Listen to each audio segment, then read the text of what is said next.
السلام علیکم ورحمۃ اللہ وبرکاتہ۔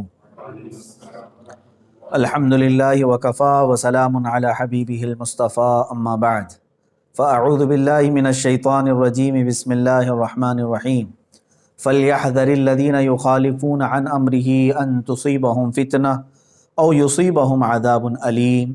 صدق اللہ مولانا العظیم۔ بارگاہ رسالت معاب صلی اللہ تعالیٰ علیہ وسلم میں درود پاک کا ہدیہ پیش کریں۔ اللہم صلی علی سیدنا و مولانا محمد معدن الجود والکرم وآلہ واصحابہ الکرام وابنہ الکریم وبارک وسلم صلاة دائمة سرمدا ابدا۔ عزیزان گرامی وقار،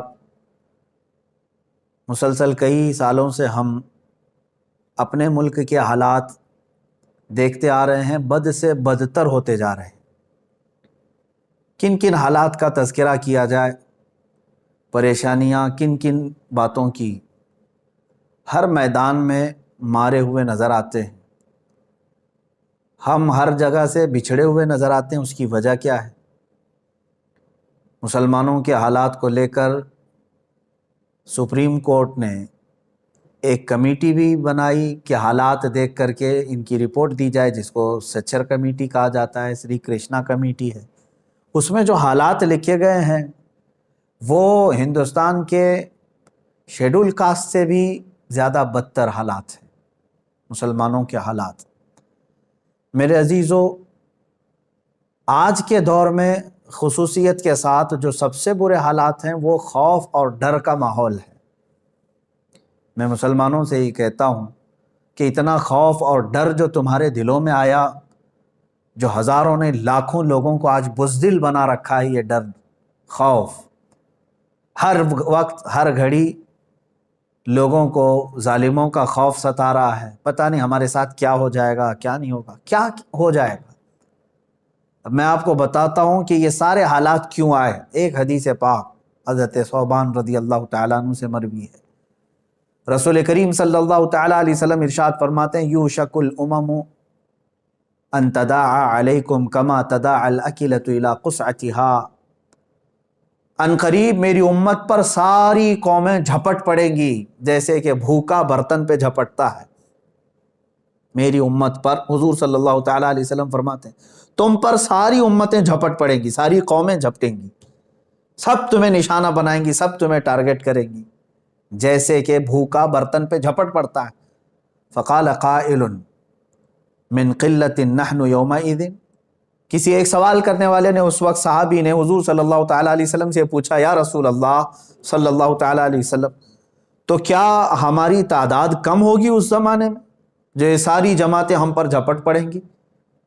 اب جواب سنیں، رسول کریم صلی اللہ تعالیٰ علیہ وسلم ارشاد فرماتے ہیں، وَلَكِنَّكُمْ كَثِيرُونَ غُثَاءً كَغُثَاءِ السَّيْلِ۔ رسول پاک صلی اللہ تعالیٰ علیہ وسلم فرماتے ہیں، نہ، تمہاری تعداد تو بہت زیادہ ہوگی لیکن تمہاری حیثیت سمندر کے جھاگ کی طرح، سمندر کے جھاگ کی طرح کہ ہوا آئے تو یہ جھاگ اڑ جائے، جھاگ سمجھتے ہوں گے، جھاگ کی طرح تمہاری حیثیت ہوگی، کثیر تعداد میں ہو کر کے بھی کوئی معنی نہیں رکھتی۔ آج وہی پوزیشن ہے ہماری۔ آگے کی حدیث میں ہے، اللہ تبارک و تعالیٰ کے حبیب صلی اللہ تعالیٰ علیہ وسلم یہ ارشاد فرماتے ہیں، وَلَيَنزِعَنَّ اللَّهُ بِكُمُ الْمُحَابَةَ مِنْكُمْ۔ حضور پاک صلی اللہ تعالیٰ علیہ وسلم ارشاد فرماتے ہیں کہ تمہارے دلوں سے اللہ تبارک و تعالیٰ، جو تمہارے اوپر اللہ تعالیٰ نے ایک رعب رکھا ہے کافروں کے اوپر، وہ رعب ہٹا دے گا، تمہارا رعب ختم کر دیا جائے گا۔ وَلَيَقْذِفَنَّ اللَّهُ فِي قُلُوبِكُمُ الْوَهْنَ، اور تمہارے دلوں پر اللہ تعالیٰ خوف طاری کر دے گا، ڈر بٹھا دے گا، وہن آ جائے گا تمہارے اندر۔ جو پہلے سے دشمنان اسلام تم سے جو خوف رکھتے تھے وہ خوف ختم کر دیا جائے گا اور تمہارے دلوں میں وہن پیدا کیا جائے گا۔ پوچھا گیا وہن کیا ہے؟ اب یہی آتی ہے، اللہ کے حبیب صلی اللہ علیہ وسلم فرماتے ہیں، حب الدنیا و کراہیت الموت، دنیا سے بے پناہ لگاؤ رکھتا ہے اور مرنے سے خوف کھاتا ہے، مرنے سے ڈرتا ہے۔ یہ دو چیزیں تو مسلمان کی ہے ہی نہیں میرے عزیزو، دنیا میں مگن ہو جانا اور موت سے غفلت۔ ہمارے لیے موت تو رسول پاک صلی اللہ تعالیٰ علیہ وسلم کے دیدار کا ایک ذریعہ ہے، رب ذوالجلال سے ملاقات کا ذریعہ ہے۔ مسلمان کے لیے موت خوف کا سامان نہیں ہے. یہ دو چیزیں جب کسی کے دل میں آ جاتی ہیں، حب الدنیا، دنیا کی محبت، اور پھر موت سے بھاگنا، تو سمجھ لو تمہارے دلوں میں اللہ تعالیٰ دشمنان اسلام کا خوف بٹھاتا ہے. آج یہ جو خوف کا ماحول طاری ہے وہ دو وجوہات سے، اس کی دو وجوہات ہیں. یہی ہے حب الدنیا و کراہیت الموت. باہر نکلو ان تمام چیزوں سے، باہر نکل آؤ. مسلمان کے لیے تو علامہ اقبال نے کہا تھا کہ وہ صحابہ جو نہتے ہوتے تھے رسول پاک صلی اللہ تعالیٰ علیہ وسلم کے ساتھ چل پڑتے تھے، ان کے سینوں میں ذرا خوف کہیں خوف ہے؟ ارے لکڑیاں لے کر کے بدر میں آ گئے، خوف نام کی کوئی چیز نہیں، سامنے ایک بڑا لشکر جرار ہے، خوف بالکل نہیں تھا. وجہ کیا ہے؟ دیکھیں جب موت کا اور مرنے کا ڈر ساری طاری ہو جاتا ہے تو ہزار ہیلے بہانے اور مصلحتوں میں گھر جاتا ہے، پھر وہ بے غیرت ہو جاتا ہے، وہ ہر چیز کو برداشت کرنے لگ جاتا ہے. جیسے آج ہماری حالت ہے، ہر چیز کو برداشت کرنے لگ گئے، ہر چیز کو. کیا نہیں برداشت کر رہے آج آپ لوگ، کیا نہیں برداشت کر رہے؟ اب انتظار کرو اور اس سے بھی خطرناک چیزیں تمہیں دیکھنے کی ہیں. تمہارے گھر لوٹے جا رہے ہیں، تمہاری مسجدیں پامال ہو رہی ہیں، خانقاہوں کو اجاڑا جا رہا ہے، درگاہوں کو جلایا جا رہا ہے. کیا یہ سب چیزیں دیکھ کر برداشت نہیں کر رہے؟ ہر چیز کو برداشت کرنے کی طاقت آ جاتی ہے جب آدمی بے غیرت ہو جاتا ہے، بے غیرت ہو جاتا ہے. یہی پوزیشن آج ہماری ہے. سب کو دنیا کی مصلحتیں ستا رہی ہیں. بولوں گا تو پتہ نہیں کیا ہو جائے گا، مجھے پکڑ لیا جائے گا، مار دیا جائے گا. صحابہ اکرام جو نکلتے تھے رسول کریم صلی اللہ تعالیٰ علیہ وسلم کے ساتھ، ان کا مطلب یہ نہیں تھا کہ ہم نکل پڑیں گے راستے میں اور ایک بڑی چیز بنا لیں گے، جائیں گے تو مال غنیمت ملے گا اور پھر گھر بنا لیں گے. نہیں، علامہ اقبال نے کہا ہے شہادت ہے مطلوب و مقصود مومن، نہ مال غنیمت نہ کشور کشائی. وہ تو شہادت کو دیکھتے ہوئے نکل پڑتے تھے اور جہاں جاتے تھے رب تعالیٰ ان کے لیے راستے کشادہ فرماتا تھا. اور آج جو ڈر کا ماحول ہے، خصوصاً میں علماء سے کہوں گا، علماء کاملین آج بھی ایک سروے کے مطابق میں آپ کو بتاؤں صرف ہندوستان میں 3 لاکھ سے زیادہ مسجد ہیں جو رجسٹرڈ ہیں، باقی اس کے بارے میں مجھے نہیں معلوم. تو اتنے علماء بھی تو ہوں گے، اور جو غیر امام ہیں وہ کتنے ہیں؟ اور بڑی تعداد، لاکھوں کی تعداد میں علماء اسلام موجود ہیں. میں بڑے ادب کے ساتھ کہتا ہوں قابل علماء موجود ہیں. ہو سکتا ہے ان کو بہت ساری مصلحتوں نے گھیر رکھا ہے، بعض حالات ان کے بھی ایسے آ گئے کہ قوم نے بولنے سے روکا، کمیٹیوں نے روک دیا، معاشی حالات نے بولنے سے روک دیا. لیکن اے گروہ علماء، ان تمام بندشوں سے باہر نکل آؤ. اس لیے کہ میں آواز لگاتا ہوں علماء کو کہ ہم وارث ہیں فضل حق خیر آبادی کے، ہم وارث ہیں کفایت علی کافی کے. ہمارے اندر بزدلی نہیں آنی چاہیے، ہمارے اندر خوف اور ڈر کا ماحول نہیں آنا چاہیے. ڈرنے والے اور خوف کھانے والے وہ دشمنان اسلام ہیں. اللہ تبارک و تعالیٰ تمہارا رعب ان کے سینوں پر ڈالے گا. آپ نکلو. اب میں ہندوستانی مسلمانوں سے کہتا ہوں کہ اور کیا کیا چیزیں برداشت کرو گے؟ مجھے بتاؤ، اپنے دل پر ہاتھ رکھ کر کے بتاؤ، کیا اس سے بھی زیادہ خطرناک حالات تم دیکھنا چاہتے ہو؟ تم نے کیا نہیں دیکھا؟ چند سالوں پہلے ہماری مسجدیں شہید ہوئی تو آواز اٹھاتے رہے، کئی لوگ شہید بھی ہو گئے ایک مسجد کے نام پر. لیکن اب کے حالات دیکھیں، غیرت مار دیا انہوں نے. دنیا کی لالچ دے دے کر کے یا سیاست میں ان کو بانٹ بانٹ کر کے ایسی غیرت مار دیا کہ اب تو ہماری مسجدوں کے سینے پر کھڑے ہو کر کے اگر کوئی دوسرا اپنے مندر بنا لے تو کسی کو کچھ فرق نہیں پڑتا. آج میرے عزیزو یہ حالات بھی آج کے نہیں ہیں ہندوستان میں. نا انصافی پہ نا انصافی ہے. ایک کسی عام سے مزدور کو پکڑ کر کے 10-12 کتے موب لنچنگ کرتے ہیں. یہ بھی تو ہم حالات دیکھ رہے ہیں. چھوٹی سی چھوٹی چیزوں پر یہ پکڑ کر کے مارتے ہیں.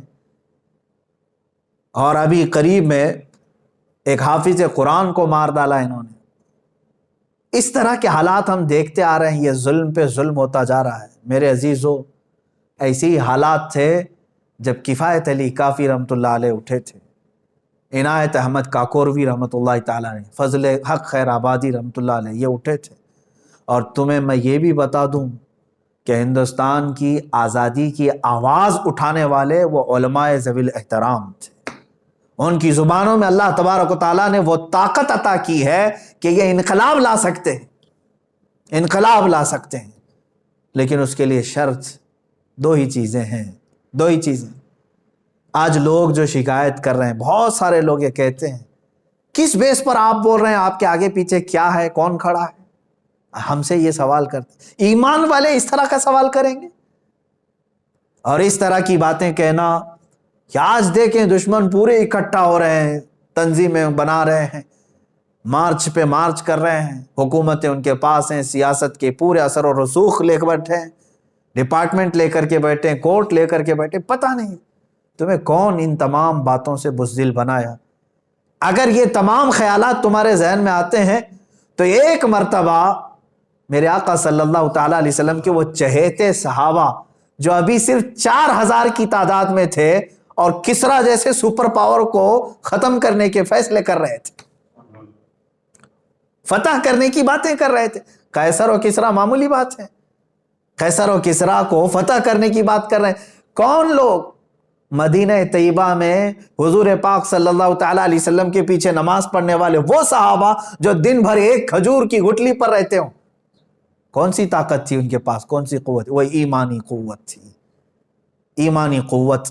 انہیں یقین کامل تھا کہ رب ذوالجلال کی مدد آئے گی ہمارے ساتھ، کیونکہ ہم حق پر ہیں. علماء ذوی الاحترام کو میں یہی بات بتانا چاہوں گا. آج اور کس قدر آپ بزدلی کے ساتھ جینا پسند کرو گے؟ کیا یہ حالات آپ کو اچھے لگ رہے ہیں آج ہندوستان بھر کے؟ میں آپ کو یہ بات بتا دوں کہ رسول پاک صلی اللہ تعالیٰ علیہ وسلم کے انہی جانثاروں کو چیک کرنے کے لیے ایک صاحب آئے تھے دیکھنے کے لیے. ایک صاحب آئے اور انہوں نے یہ دیکھنے کے لیے کہ محمد صلی اللہ تعالیٰ علیہ وسلم نے کتنی طاقت جمع کر لی. جیسے ابھی ہمارے آگے پیچھے لگ گئے ہیں کہ ان کے پاس کتنا فنڈ آ رہا ہے، کتنی تنظیمیں آ رہے ہیں، اتنی باتیں کر رہے ہیں. ہاں چیکنگ پہ لگے ہوئے ہیں. وہاں حضور پاک صلی اللہ تعالیٰ علیہ وسلم کے پاس چیکنگ کے لیے ایک شخص آئے اور یہ دیکھنے کے لیے کہ انہوں نے کتنا ہتھیار جمع کیا، کیا کیا ہے، جو قیصر و کسرا کو فتح کرنے کی بات کر رہے ہیں، اس زمانے کی سپر پاور تھی. تو بہت غور سے معائنہ کیا، لیکن ایک ہی چیز نظر آئی جو واپس جا کر کے اس قاصد نے اپنے آقاؤں کو بتایا تھا، عروہ بن مسعود ثقفی. کیا چیز دیکھا جانتے ہیں؟ اذان ہو رہی ہے، رسول پاک صلی اللہ تعالیٰ علیہ وسلم وضو کے لیے بیٹھے ہیں، صحابہ ارد گرد پورے کھڑے ہو گئے. حضور پاک صلی اللہ تعالیٰ علیہ وسلم وضو کے لیے پانی لیتے ہیں ہاتھ میں، کلی فرماتے ہیں. جیسے کلی فرماتے ہیں آپ کی کلی کا ایک قطرہ بھی زمین پہ نہیں گرتا، صحابہ اپنے دامن پھنسا لیتے ہیں، کسی کے ہاتھ میں، کسی کے دامن میں. اور حضور پاک صلی اللہ تعالیٰ علیہ وسلم کا پورا وضو ہو جاتا ہے، ایک قطرہ بھی زمین پر نہیں. وہ سارے صحابہ لے لیتے، اپنے چہروں سے مل لیتے تھے، اپنے جسم پہ مل لیتے تھے. عروہ بن مسعود ثقفی وہ واپس جا کر کے اپنے آقاؤں کو خبر کرتا ہے، کہتا ہے یقیناً محمد صلی اللہ تعالیٰ علیہ وسلم نے بہت بڑی فوج تو نہیں جمع کی، لیکن ایسے دیوانے بنائے ہیں کہ یہ ادب تو میں نے قیصر و کسرا کے دربار میں بھی نہیں دیکھا جو محمد کے دیوانوں میں دیکھا ہے. وہ ان کے وضو کے قطروں کو زمین پہ گرنے نہیں دینا چاہتے، کہاں ان کے خون کے قطرہ گرنے دیں گے؟ ان کے اندر وہ جانثاری ہے. میرے عزیزو، یہی ایک چیز دیکھ کر کے ساری دھرتی ہل گئی تھی کہ رسول پاک صلی اللہ تعالیٰ علیہ وسلم کے دیوانے ایسے ہیں کہ ان کا ہی تو یہ نعرہ تھا کہ مرد حق باطل کے آگے مات کھا سکتا نہیں، سر کٹا سکتا ہے لیکن سر جھکا سکتا ہے. وہ نکلتے تھے. عزیزان گرامی وقار، ان کے پاس جو طاقت و قوت تھی وہ چیز میں آپ کو بتانا چاہتا ہوں. نوجوانوں کو بھی آج جو پورے ہندوستان کے مسلمان جو بے قرار ہیں حالات کو دیکھ کر کے، ایک ہی علاج ہے تمہارے پاس، ایک ہی علاج ہے، پلٹ آؤ. بہت سارے حالات کو صحیح کرنے کے لیے لوگ اب جلسے کرا رہے ہیں. ہمارے ہاں نشے کے حالات، نشے میں بہت سارے لوگ ایڈکٹ ہیں، جوئے میں ہیں، شراب میں ہیں، 2 نمبر کے کاموں میں ہیں، فلاں ہیں فلاں ہیں، بہت سارے معاملات. کن کن معاملات کو صحیح کرتے ہوئے ہم اپنی زندگی گزاریں، سمجھ میں نہیں آتا. ایک ہی علاج ہے جو میں نے بہت مطالعے کے بعد نکالا، وہ یہی ہے جس کو اقبال نے کہا ہے کہ محمد سے وفا تو نے تو ہم تیرے، یہ جہاں چیز ہے کیا لوح و قلم تیرے۔ بالکل حق فرمایا انہوں نے کہ تو ایک بار رسول پاک صلی اللہ تعالیٰ علیہ وسلم کے ساتھ وفا کرنا سیکھ لے، رب تبارک و تعالیٰ یوں ہی صدقے میں ساری چیزیں تجھے عطا کرے گا۔ اخلاق کی درستگی بھی تمہارے پاس آئے گی۔ عشق رسالت محمد صلی اللہ علیہ وسلم یہ ایک ایسی دولت ہے، حضور کی محبت ایک ایسی دولت ہے جو تمہیں ہر گناہ سے بھی دور کر سکتی ہے۔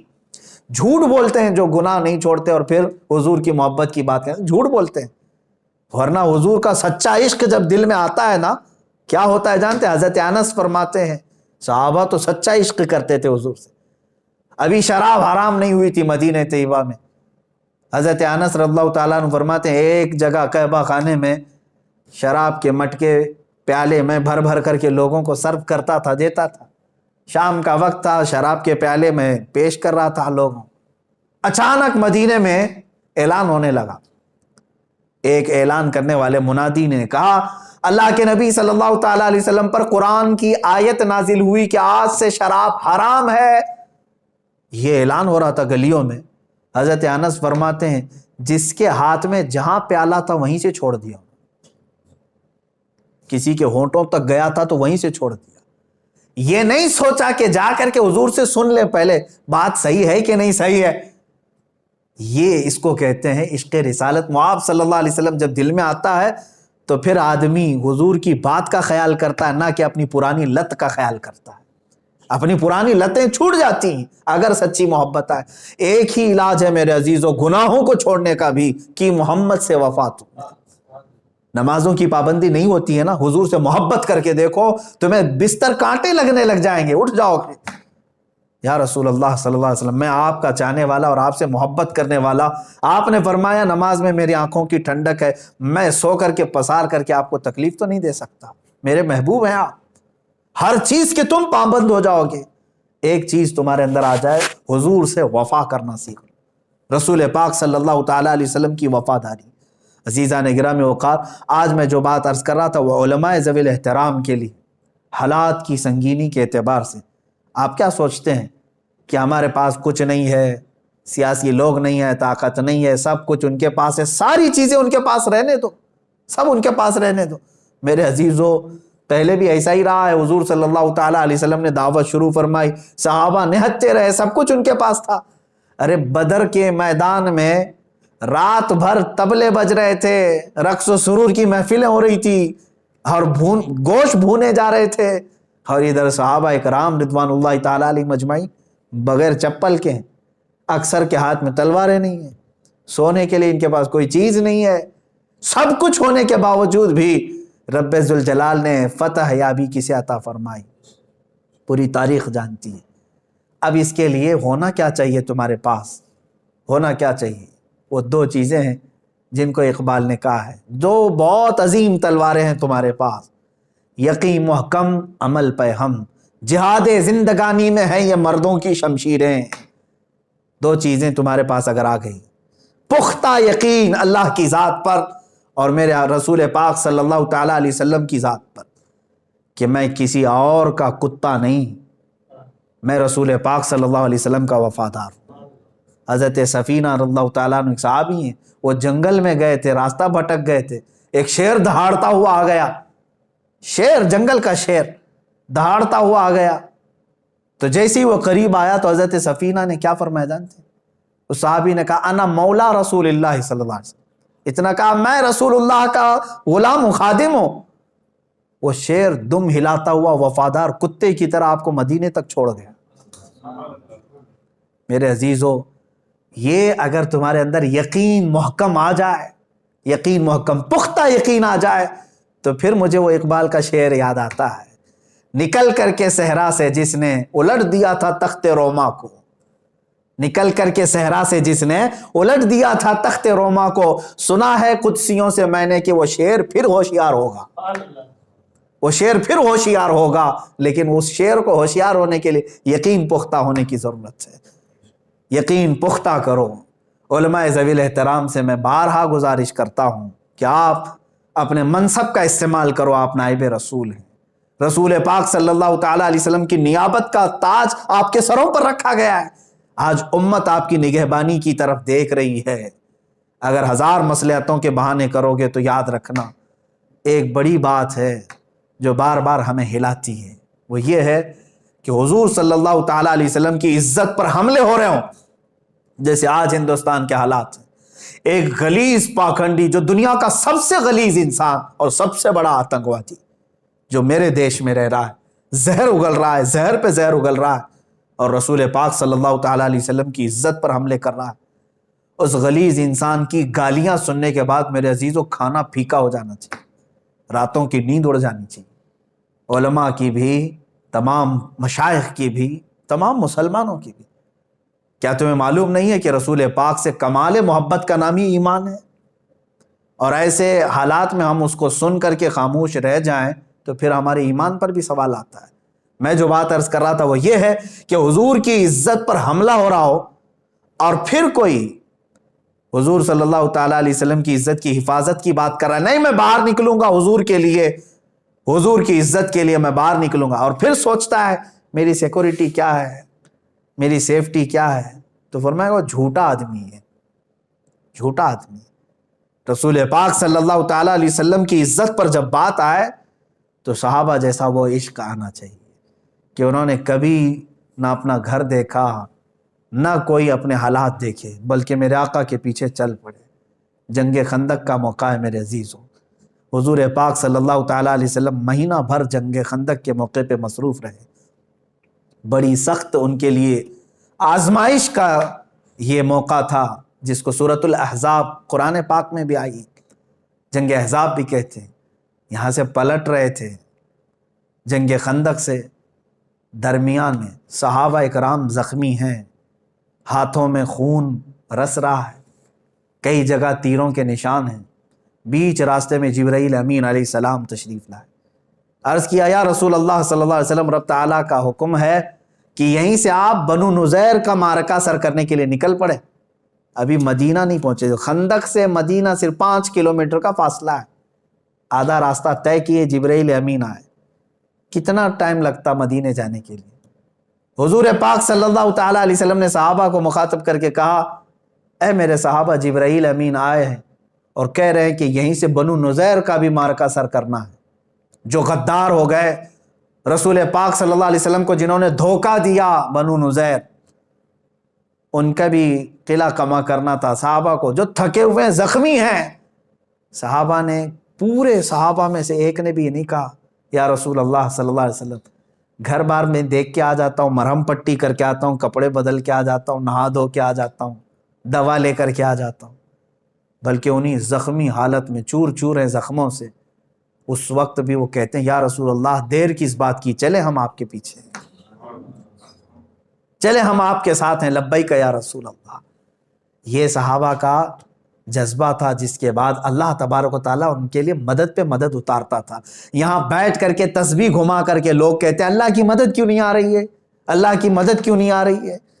اگر تسبیح گھمانے سے ہی مدد آنی تھی تو رسول پاک صلی اللہ علیہ وسلم مدینے سے 160 کلومیٹر نہیں چل کر کے جاتے. حضور خود مدینے میں بیٹھ کر کے دعا کرتے تو سب سر ہو جاتا. اللہ رب العزت کا دستور یہ ہے کہ تم اپنے ہاتھ پیر چلاؤ، تم باہر نکلو، میدان میں آؤ، اپنے عمل کو پیش کرو، پھر اللہ تمہاری مدد فرمائے گا.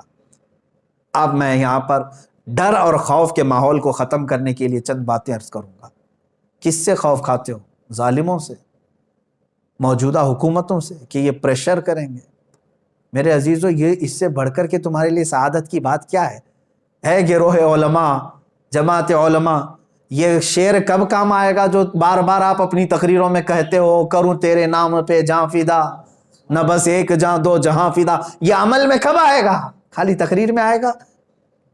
لوگوں کے جذبات اور ان کے نعروں کے لیے آئے گا؟ اگر موقع آ گیا تو چلو، حضور کے نام پر جان فدا کرنا ہے تو چاہے وہ حکام کے ہاتھ سے ہو یا جیل کے سلاخوں سے ہو یا پھانسی کے پھندے سے ہو. حضور پاک صلی اللہ تعالیٰ علیہ وسلم کی عزت پر جب بات آ گئی ہے تو ہونا تو یہی چاہیے تھا کہ کلیجہ پھٹ جائے.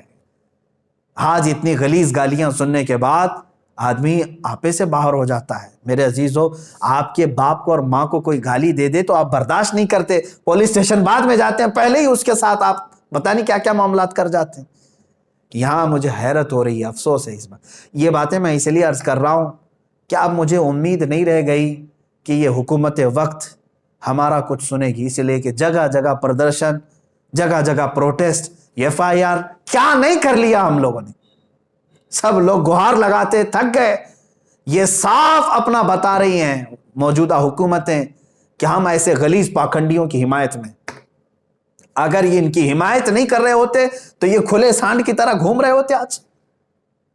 یہاں تو ایسا ہے کہ موجودہ حکومت کے کسی ایک منسٹر پر کوئی کامیڈی کر لے تو اسے جیل ہو جاتی.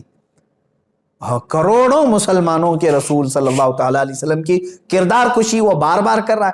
ایسا بھی نہیں کہ چھپ کر کے فیک ID سے کیا، ارے پریس کلب آف انڈیا میں بیٹھ کر کے کر رہا ہے کھلے عام. اس کو اجازت کیسے ملتی، پرمیشن کیسے ملتی؟ اور کھلے عام وہ چندہ کرتا ہے. حد ہو گئی. وہ ہندوستان کے سمویدھان کو بدلنے کی بات کرتا ہے اور دوسری شخصیات کو بھی نہیں چھوڑا اس نے. گاندھی جی کو گالیاں دیتا ہے، امبیڈکر کو گالیاں دیتا ہے، سائی بابا کو گالیاں دیتا ہے، APJ عبد الکلام کو تو کہتا ہے وہ دیش دروہی تھا. یہ سب چیزیں سن کر کے بھی حکومت کا نظریہ اب آپ کو نہیں سمجھ میں آ رہا؟ اب آپ کو نہیں لگ رہا ہے کیا یہاں سے انصاف کی امید رہ گئی آپ کو؟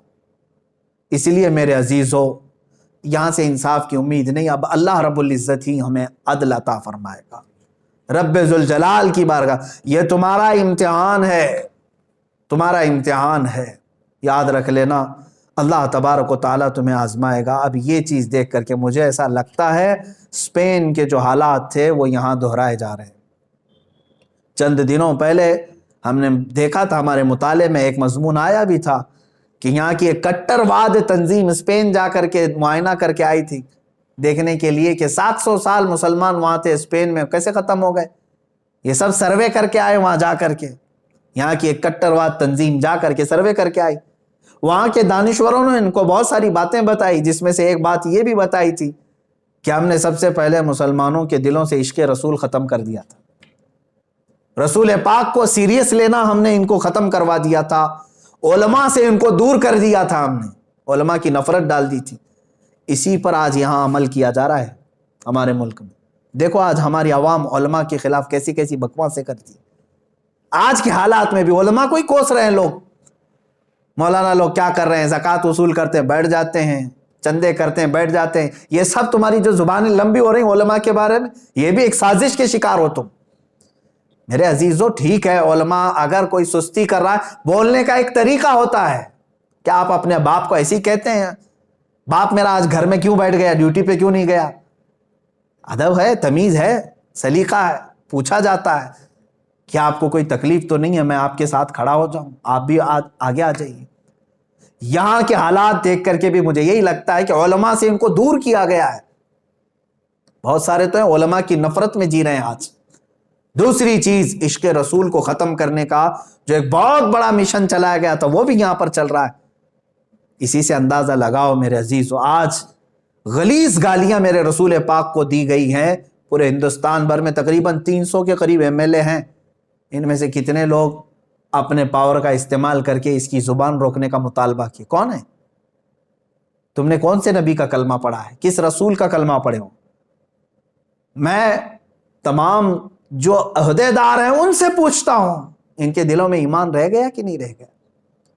اب پھر میں آپ کو بتاتا ہوں، میں نے ایک جملہ کہا تھا، اگر اس وقت جو میں آواز اٹھا رہا ہوں، ظاہر سی بات ہے مجھے میرا انجام معلوم ہے، پھر بھی اللہ رب العزت کی ذات، رب ذوالجلال کی ذات جو چاہے وہی ہوگا. اگر رب تبارک و تعالیٰ چاہے میری حفاظت کے لیے، پوری دنیا میرا بال بیکا نہیں کرے گی. اور اگر اللہ رب العزت نے میری تقدیر میں لکھا ہے تو پھر وہ ایک دن کیا، ایک گھنٹے میں بھی میرے ساتھ کچھ بھی ہو جائے گا، لیکن اس کو میں اپنے ذات فخر کے ساتھ لے جاؤں گا. اس لیے کہ ہمارا مقصد یہ شہادت ہے، مطلوب و مقصود ہے مومن. جب تک جئیں گے حق بول کر کے جئیں گے انشاءاللہ. اپنی امت سے کوئی چیز چھپا کر کے نہیں جئیں گے، اور ظالموں کے خلاف آواز اٹھا کر کے جئیں گے. مجھے ان کی بات یاد آتی ہے، علامہ کفایت علی کافی رحمۃ اللہ علیہ. انگریزوں نے پکڑ کر کے جانتے ہیں رات کے وقت ان کے کپڑے اتار کر کے ان کے جسم پر استری پھیرتے تھے، گرم استری پریس پورے جسم پر لگاتے تھے.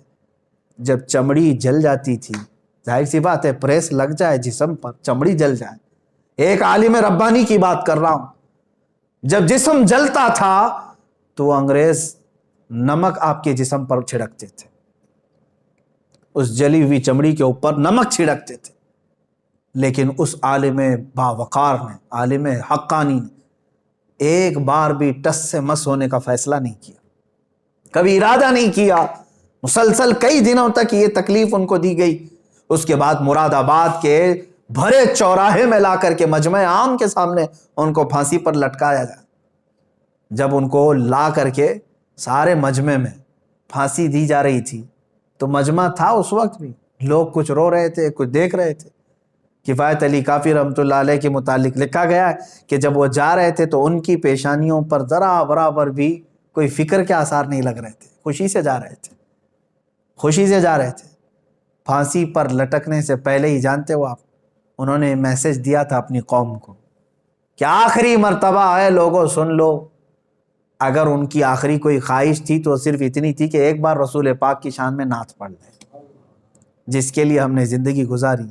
اور کیا کہا بھی کیا انہوں نے، اللہ اکبر، کوئی گل باقی رہے گا نہ چمن رہ جائے گا، پر رسول اللہ کا دین حسن رہ جائے گا، سب فنا ہو جائیں گے حشر تک، سب فنا ہو جائیں گے کافی وہ، لیکن حشر تک نام حضرت کا زبانوں پر چلن رہ جائے گا۔ یہ پورا کا پورا سسٹم لے کر کے بھی اسلام کے خلاف کھڑے ہو جائیں۔ ایک پاکھنڈی زہر اگل رہا ہے ایک جگہ گوفے میں بیٹھ کر کے، کیا سمجھتا ہے کہ اسلام کو ہلا دے گا؟ یاد رکھنا، اسلام یہ گڈی گڈے کا کھیل نہیں ہے، اس کی جڑیں تحت الثری میں ہیں اور اس کی شاخیں اوج ثریا پر ہیں۔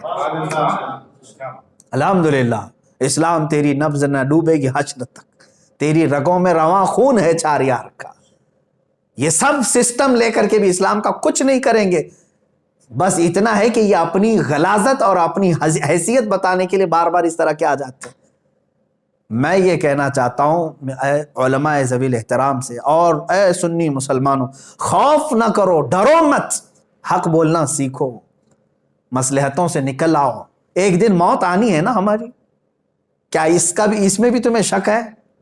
ہو سکتا ہے کہیں چھوٹ جائے گی موت، ہو سکتا ہے بچ جاؤ، اس میں شک ہے؟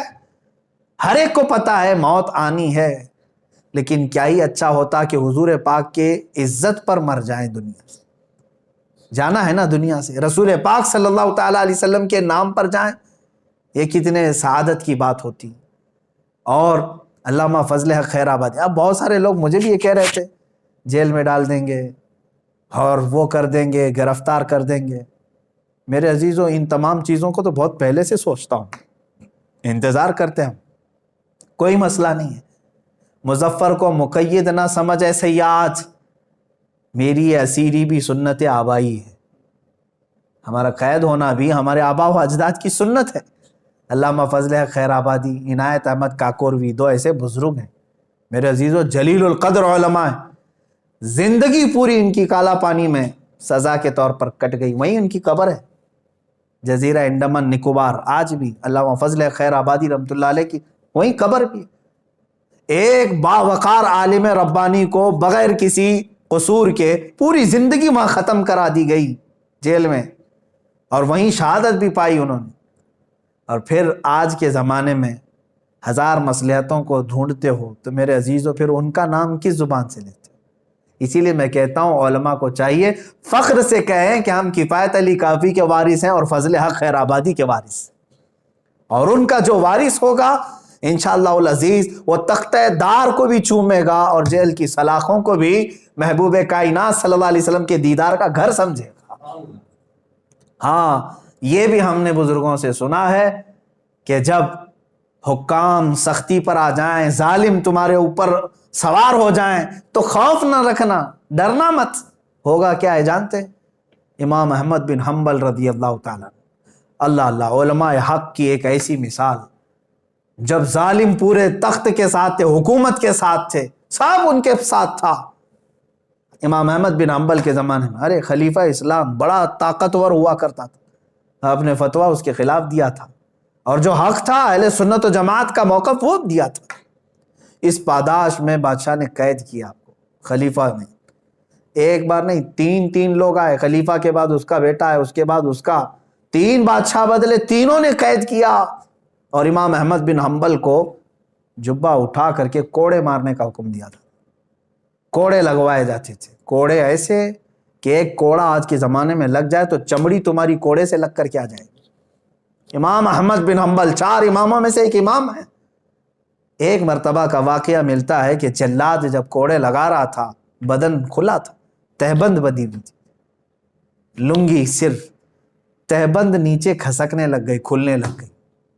کوڑوں پر تو آپ روتے نہیں تھے، چلاتے نہیں تھے، تہبند جب نیچے اترنے لگی، سطر کھلنے لگا تو آپ کو غم ہو گیا، کیا میں بے سطر ہو جاؤں گا؟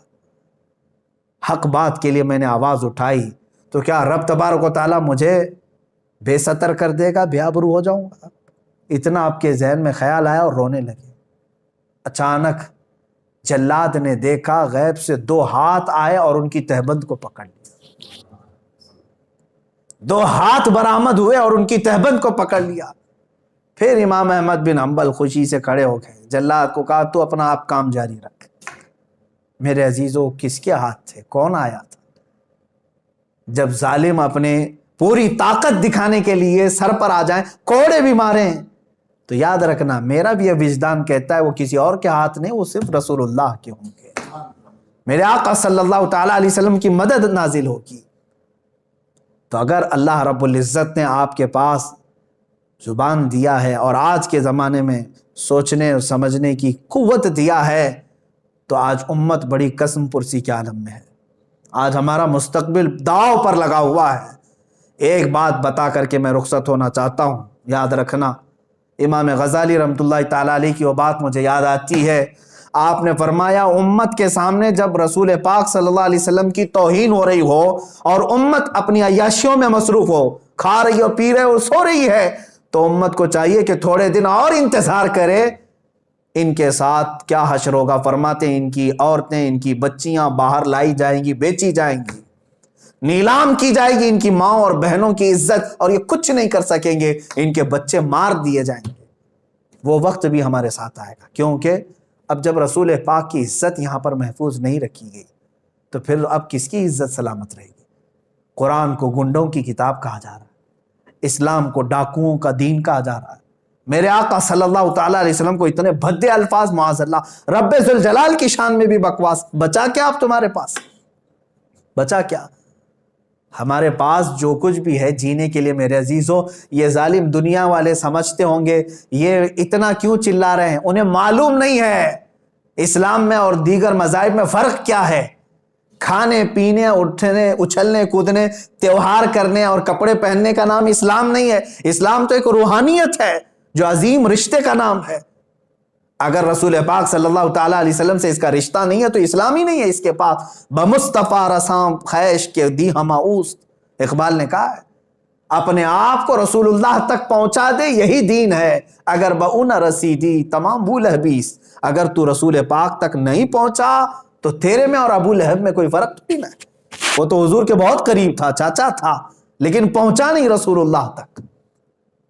میرے عزیزو، یہ ایک بات یاد رکھ لیں کہ رسول پاک صلی اللہ تعالیٰ علیہ وسلم کی توہین ہو رہی ہو اور امت خاموش رہے تو تمہارے ساتھ اب جو مستقبل میں ہونے والا ہے وہ بہت خطرناک ہے، بہت خطرناک ہے۔ آج اگر بیدار نہیں ہوئے تو پھر تم بہت دنوں تک پچھتاؤ گے۔ معاذ اللہ رب العالمین، ایک شخص نے یہ تحریر لکھ کر کے کہا تھا، سعودی عرب میں جدہ کے کچھ گھروں میں مسلمان بچے باہر پڑھنے کے لیے گئے اور واپس آ کر کے اپنے ماں باپ سے پوچھتے ہیں، ہو از دا محمد؟ معاذ اللہ رب العالمین، انہوں نے بچپن سے وہاں پڑھایا۔ اس ایک رائٹر نے ایک تحریر لکھ کر کے کہا تھا کہ اے مسلمانوں، شاید تمہارے ساتھ بھی یہی ہو جائے کہ دشمن ہر جگہ سے تمہارا ایمان اور تمہارے عشق رسالت کا دشمن ہر چیز سلب کرنے کے لیے تیار ہے، اور ایک بڑی بات، ایک بڑی خانقاہ، ہماری معظم خانقاہ ہندوستان کی، ان کے سجادہ نشین، اللہ رب العزت ان کی عمر دراز فرمائے، حضرت نے مجھ سے ایک بڑا جملہ کہا، میں بطور نصیحت کرتا ہوں۔ وہ رو رہے تھے بات کرتے کرتے، کہہ رہے تھے کہ جب رسول پاک صلی اللہ تعالیٰ علیہ وسلم کی اتنی توہین ہو گئی تو اب یہاں جینے کا مزہ کیا ہے، کھانے میں کیا مزہ رہ گیا ہے؟ وہاں تو حضرت ابو بکر صدیق رضی اللہ تعالیٰ عنہ، ایک شخص آیا قاصد حضور کی داڑھی شریف کی طرف ہاتھ کر کے بات کر رہا تھا، تو حضرت ابو بکر کو برداشت نہیں ہوا. آپ نے ہاتھ اس کا جھٹک دیا اور کہا دوبارہ اگر ہاتھ اٹھا تو تیرے جسم کے ساتھ ہاتھ بھی نہیں رہے گا، حضور سے بات کر رہا ہے تو. یہ ان کا جذبہ تھا. اور صلاح الدین ایوبی کی بات میں نے کہا، برنس نے صرف اتنا کہا تھا ایک مسلمان قافلے کو لوٹ کر کے بلاؤ اپنے محمد کو مدد کے لیے. حضرت صلاح الدین ایوبی کو جب یہ بات پتا چلی کہ ایک عیسائی جرنل نے میرے آقا کے بارے میں ایسا جملہ کہا ہے، تو جانتے ہیں 2.5 سال تک صلاح الدین ایوبی بستر پر نہیں سوئے. 2.5 سال تک بستر پر نہیں سوتے تھے اور اپنے پیر لمبے نہیں کیا اور کہا کہ جب تک اس گستاخ رسول کو پکڑوں گا نہیں میں تب تک بستر پر نہیں سوؤں گا. آج ہمارے حالات کیا ہیں؟ سارے عیش مزے سب تو ویسے ہی چل رہے ہیں. علماء اور خانقاہیں، آپ کیا سمجھتے ہیں خانقاہیں کس کے نام پر چل رہی؟ رسول پاک صلی اللہ علیہ وسلم کے نام پر. اگر آج حرکت نہیں آئی ہمارے اندر تو پھر سب کچھ چھین لیا جائے گا، کوئی چیز باقی نہیں رہے گی تمہارے ہاتھ میں، کوئی چیز نہیں. مٹتے ہوئے بھی ہم نے دیکھا ہے بہت سارے لوگوں کو، تاریخیں ختم ہو جاتی ہیں، قومیں پوری کی پوری ختم کر دی جاتی ہیں اگر میرے آقا صلی اللہ تعالیٰ علیہ وسلم سے وفاداری نہیں کی. میں آپ سے پوچھتا ہوں، مسلمانوں سے بھی، علماء سے بھی، ارے زندگی بھر رسول پاک کا نام لے لے کر کے کھاتے رہے، زندگی بھر انہی کا صدقہ تو کھاتے رہے. جب میلاد آئے تو حضور کے نعتیں، قصیدے، سب ہماری تقریریں، ہماری زندگیاں حضور کے نام پر ہی تو کھا رہے ہیں. آج جب رسول پاک کی شان پر ہرزہ سرائی ہو رہی ہے تو ہماری حرکت دیکھی جائے. یہ امتحان کا وقت ہے، یہ ہمارے امتحان کا وقت ہے. میں آج یہاں عام طور پر میسج دیتا ہوں پورے علماء، ایک ساتھ آواز اٹھاؤ، ایک ساتھ آواز اٹھاؤ. یہ نہیں کہ اکا دکا آدمی کوئی کہہ رہا ہے، نہیں، ہر ایک کی ذمہ داری ہے، ہر ایک کی ذمہ داری ہے. ابھی پولیس پرشاسن مجھ سے یہ سوال کر رہے تھے کہ مولانا بہت مسلمان ہیں ہندوستان میں، آپ ہی کو کیوں تکلیف ہو رہی ہے؟ یہ سوال عجیب ہے. میرے عزیزوں، میں نے یہی کہا کہ مجھے دوسروں کا مطلب نہیں ہے، میں سب کا ٹھیکہ لے کر نہیں بیٹھا، لیکن مجھے درد ہوا، میں آواز اٹھایا. میں یہاں سے یہ کہنا چاہتا ہوں کہ سارے مسلمانوں کو درد ہو، آواز اٹھائیں کہ یہ بند کیا جانا چاہیے، ناٹک بند کیا جائے اور ایسے لوگوں کو کھلے عام نہیں چھوڑا جانا چاہیے، پاگل کتوں کو اندر بند کر دینا چاہیے. یہ آواز کیوں نہیں اٹھاتی؟ حکومت وقت سے مطالبہ کیوں نہیں کیا جاتا؟ سخت سے سخت ایکشن لینے کا مطالبہ کیوں نہیں کرتے؟ میرے عزیز، میں مانتا ہوں علماء اپنے تئیں سب کر رہے ہیں، میں کسی کا انکاری نہیں ہوں. الحمدللہ ہماری خانقاہیں اپنے لیٹر پیڈ سے احتجاج کر رہی ہیں، یا میدان میں آ کر کے احتجاج کر رہی ہیں، یا اپنی تقریروں سے احتجاج کر رہے ہیں، لیکن اس آواز کو مؤثر بنائیں. وہ مؤثر بنانے کے لیے اپنے دلوں سے خوف نکال دیں. اس لیے کہ میرے آقا صلی اللہ تعالیٰ علیہ وسلم نے فرمایا، افضل الجہاد کلمۃ الحق عند السلطان الجائر. سب سے افضل جہاد ظالم بادشاہ کے سامنے حق بات کرنا. آج تمہارے پاس یہی موقع ہے، حق بات بولو اور سر چڑھ کر کے بولو. اس لیے کہ ہم اپنے گھر کی بات نہیں کر رہے ہیں. عزیزان گرامی وقار، بات بہت طویل ہو گئی. آج کے حالات کے اعتبار سے میں پورے لوگوں کو یہ کہنا چاہوں گا، مستقبل تمہارا بہت خطرے میں ہے. نہ سنبھلو گے تو مٹ جاؤ گے. اے ہندی مسلمانوں، تمہاری داستان تک نہ رہے گی داستانوں میں، تمہاری داستان تک نہ رہے گی داستانوں میں. تم اگر صرف خرافات میں رہ گئے آج، واہیات میں رہ گئے اگر آج، تو پھر یاد رکھو تمہارا سخت ترین سوال ہوگا، تم سے سخت ترین پوچھ تاچھ ہوگی اللہ کی بارگاہ میں. رسول کریم صلی اللہ تعالیٰ علیہ وسلم کی عزت کی خاطر تم کیا کرتے تھے؟ یہ سوال تو ہوگا میرے عزیز. علماء سے بھی ہوگا، مشائخ سے بھی ہوگا، جوانوں سے بھی ہوگا، سب سے ہوگا. ہاں، جو بات میں کہہ رہا تھا وہ بیچ میں بھول گیا. بڑی خانقاہ کے بڑے بزرگ ہیں، اللہ انہیں سلامت رکھے، انہوں نے ایک بات یہ کہا کہ مولانا اب تو مجھے ایسا لگ رہا ہے کہ بزدلی ایسی چھا گئی ہے کہ اب تو شادیاں ہماری ہوں یا ہم اپنے بچے پیدا کریں کس کام کے. میں نے کہا حضرت ایسی مایوسی کی بات کیوں کر رہے ہیں؟ کہا اس لیے کہ شرم آتی ہے اور حیا آتی ہے کہ آج حضور پاک صلی اللہ تعالیٰ علیہ وسلم کو برسر عام گالیاں دی جا رہی ہیں. اب تک ایسا نہیں ہوتا تھا. چھپ کر کے فیک آئی ڈی میں کوئی بول دیا, ادھر سے ادھر کہیں کتابوں میں, یا کوئی چھوٹا موٹا ادھر ادھر, لیکن اب پوری حکومت کی پشت پناہی کے ساتھ اس کو ساری مدد فراہم کی گئی ہے. ارے باڈی گارڈ ہیں پورے جس کے آس پاس, اور اس سے زہر اگلوایا جا رہا ہے. تو حضرت نے یہ فرمایا کہ اب ہمارے سامنے جب اس قدر غلاظت بکی جا رہی ہے تو پھر اس طرح کی بزدل بچے پیدا کر کے کیا مطلب کیا رہ جاتا ہے. لیکن میرے عزیزو یہ بہت بڑی بات ہے. اگر اسی طرح سے تم بزدل رہو گے تو ایک بات یاد رکھ لینا, منتشر ہوگے تو کستوں میں صفایا ہوگا, متحد رہو گے تو کہلاؤ گے مومن و غازی. انشاءاللہ العزیز رب تبارک و تعالیٰ کی مدد آئے گی, ضرور آئے گی. 100% سے بھی زیادہ ہمیں یقین ہے کہ مولا ہماری مدد فرمائے گا. لیکن شرط یہ ہے ان کنتم مؤمنین, تم رسول پاک سے وفا کرنا سیکھ جاؤ. تم ساری چیزیں, غلط چیزیں چھوڑو اور کہو ابھی امی فدا کا یا رسول اللہ, اے اللہ کے رسول میں اپنا سب کچھ آپ پر نثار کرتا ہوں, قربان کرتا ہوں. دیکھو پھر اللہ کی مدد کیسے آئے گی. رب تبارک و تعالیٰ کہنے سننے سے زیادہ ہمیں عمل کی توفیق عطا فرمائے. رسول کریم صلی اللہ تعالیٰ علیہ وسلم کی بارگاہ میں ہم سب کو مولا تعالیٰ سرخرو رکھنے کی توفیق عطا فرمائے. وآخر دعوانا ان الحمد للہ رب العالمین.